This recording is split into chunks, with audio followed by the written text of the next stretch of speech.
আমাদের মিনি কিচেনের জন্যে ছোট্ট একটা মাটির চুলা তৈরি করেছি।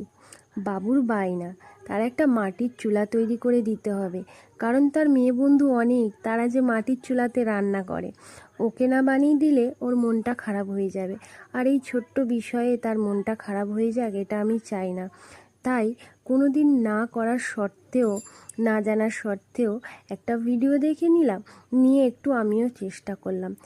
মাথায় কোনো বুদ্ধি আসেনি, তাই দেখো একটা প্লাস্টিকের খাম, কেকের খাম দিয়েই এই ভিডিওটা বানিয়েছি। কি যে মাথার মধ্যে এসছে আমি জানি না। এর মধ্যেই বসালাম উনুনটা। মাঠ থেকে অনেক দিন আগে দেখো প্লাস্টিকে করে গোবরটা নিয়ে এসে রেখেছিলাম, কেমন হয়ে গেছে সেটাই মাটির সঙ্গে মিশিয়ে নিলাম।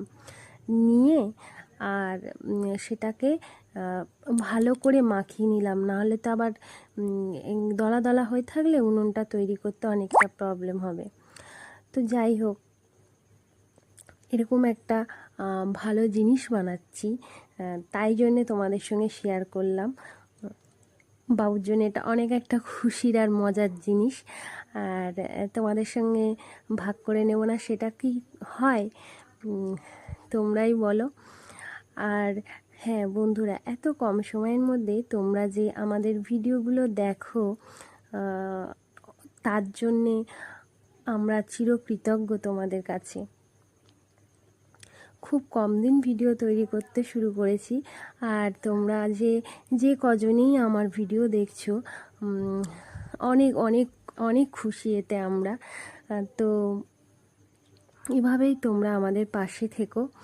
আর হ্যাঁ, তোমরা অনেকেই ভিডিও দেখো কিন্তু কোনো কমেন্টস করো না।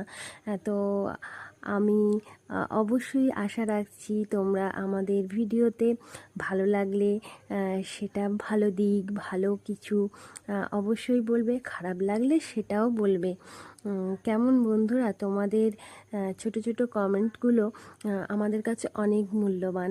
কে কোথা থেকে দেখছো এগুলো একটু বলো, তোমাদের সঙ্গে পরিচয় হয়ে যাবে আমাদের আর কি। তো দেখো আমি এখানে কি বলবো, যা তাভাবে এইখানে মাটি টাটিগুলো দিয়ে রেখেছি, আর এইভাবেই একটা উনুন তৈরি করেছি।